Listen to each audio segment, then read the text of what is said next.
Olá, seja bem-vindo a mais uma videoaula do nosso curso de Alpine.js. E nessa videoaula nós vamos ver como podemos trabalhar com listas, com array de dados. A gente pega, por exemplo, uma lista de tarefas e exibir os itens dessa lista dentro da nossa aplicação feita com Alpine.js. Então vamos lá. Eu já estou aqui com o meu Sublime aberto, criei um arquivo aqui chamado aula8.html, esse arquivo está em branco e abri ele no meu navegador. Então vamos lá começar a criar o nosso código aqui. Primeira coisa que eu vou fazer é criar aqui a estrutura do HTML, vou colocar aqui o título do meu arquivo, da minha página.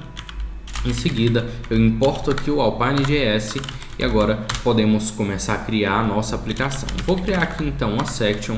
Nessa section aqui eu vou colocar o Xdata para mim poder criar uma aplicação com o Alpine.js. Ok.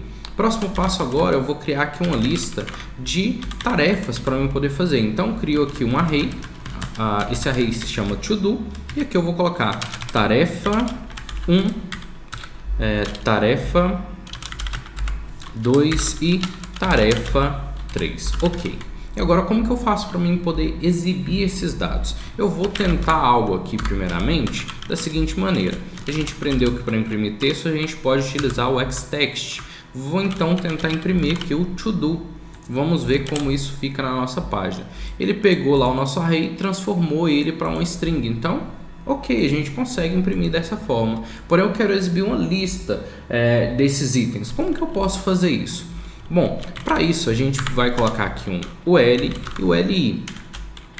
E aí eu quero que cada tarefa dentro dessa apareça dentro de um LI. Como que eu posso fazer isso? Eu pego aqui o template, essa tag aqui, e coloco o LI aqui dentro. Ok. Qual que é o próximo passo agora? Aqui nessa tag template, agora sim eu vou fazer o meu laço de repetição, o for no caso. Eu vou então colocar x for e aqui eu vou passar. Qual que é o nome da variável que eu quero colocar para cada elemento desse array, que no caso aqui eu vou chamar de tarefa. E aqui eu coloco in todo. Ok. Então aqui dentro agora basta eu colocar o xtext tarefa, ok? Então na primeira vez que ele rodar aqui esse laço de repetição, ele vai falar que tarefa é igual a tarefa 1, na segunda tarefa 2 e depois tarefa 3. Vamos ver isso em funcionamento. Atualizo aqui e agora a gente tem aqui o nosso UL com os nossos LI aqui e em cada LI uma tarefa diferente, ok? Lá da nossa lista. E isso poderia ser uma lista de qualquer tamanho. Bom, então aqui a gente tem o nosso primeiro exemplo. Agora vamos ver aqui um exemplo de um objeto. Talvez seja um array de objeto, um array de postagens, por exemplo. Como que a gente pode fazer, então, a exibição dessas postagens que vem da nossa API? Eu vou criar aqui mais uma section. Comentei ali essa aplicação anterior, apenas para facilitar lá na hora da visualização e ficar aí como referência também.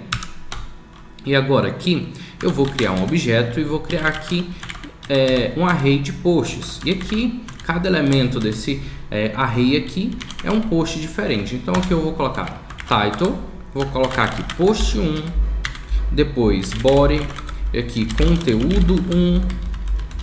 Vou criar aqui, deixa eu organizar aqui esse código. Ok.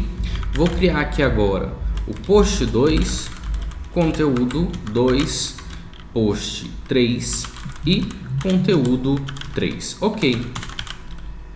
Agora eu vou pegar aqui e vou fazer novamente uma listagem aqui com os títulos desses posts. Ok?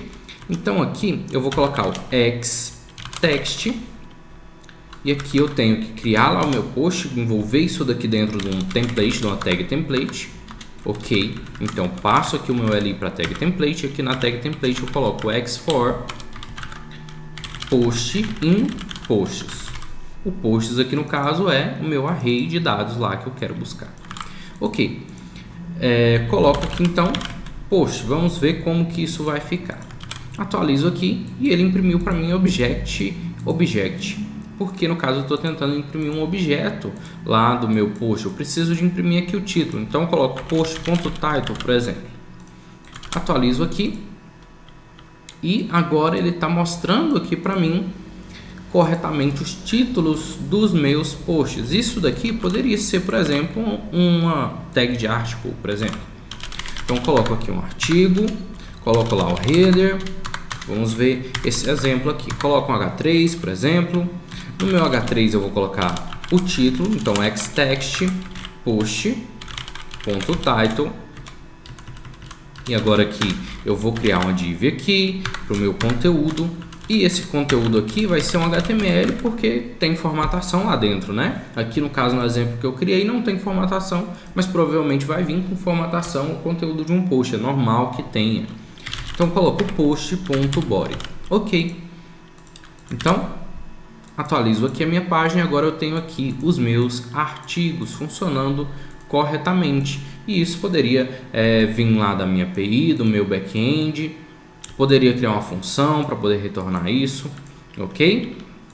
Algo extremamente importante para a gente poder fazer, principalmente quando a gente trabalha com laço de repetição no Alpine.js, é a gente definir chaves para esses elementos. Porque a gente pode querer alterar a ordem desses elementos e pode acontecer algum conflito que o Alpine não consegue gerenciar muito bem de forma automática. Então a gente precisa definir lá uma chave, um elemento único para aquele determinado item. E aqui, por exemplo, eu vou alterar aqui e adicionar aqui um ID. Geralmente sempre vem lá com o ID de uma API, da listagem de posts, que é esse exemplo. Então aqui eu sei que o ID ele é sempre único. Então como que eu posso identificar cada elemento desse daqui como sendo único? Eu apenas coloco aqui 2 pontos, key, e agora eu coloco aqui qual que é a chave, o elemento único desse array, desse dado que está no array, né? Então aqui no caso é post.id. E aí eu garanto agora que ele vai gerenciar melhor isso daí e evita que ocorra alguns erros, principalmente quando a gente vai, se a gente colocar alguma funcionalidade aqui de excluir algum desses posts, de reordenar, enfim, melhora aí o gerenciamento do Alpine sobre essa listagem. E aqui eu atualizo e continua funcionando da mesma forma. Ok, talvez a gente precise também acessar o index lá do nosso array, ou seja, a posição. Aqui a primeira posição sempre é 0, depois 1 e 2. Como que a gente pode fazer isso? A primeira coisa que eu vou fazer aqui é criar um H1 e aqui eu vou colocar um xtext e aqui nesse xtext eu vou colocar post não, perdão. Aqui no caso eu preciso de acessar o index desse array, qual que é a posição. Para isso eu coloco aqui o seguinte: aqui em post eu coloco isso daqui dentro de parênteses e aqui eu coloco vírgula e o nome da variável que eu quero utilizar para pegar essa posição. Eu vou chamar ela de index também. E aqui no H1 eu vou colocar o index e aí eu vou exibir, pode ser, por exemplo, chamar do número do post. E aí eu tenho aqui o número desse post. Posso, por exemplo, querer colocar ele antes aqui do título. Como que eu posso fazer isso? Tiro daqui, coloco isso dentro de um span para mim poder organizar esse texto e aqui dentro eu coloco outro span antes aqui do meu título e aqui eu coloco agora xtext e o index, mas eu não quero que comece com 0, eu quero que comece com 1. Como que eu posso fazer isso? Coloco aqui index mais 1 e aí agora eu atualizo aqui e agora tá aí de 1 a 3 os nossos 3 posts agora funcionando aí, ok? Então esse é o vídeo de hoje. Se você gostou, curta, se inscreva no canal e até a próxima.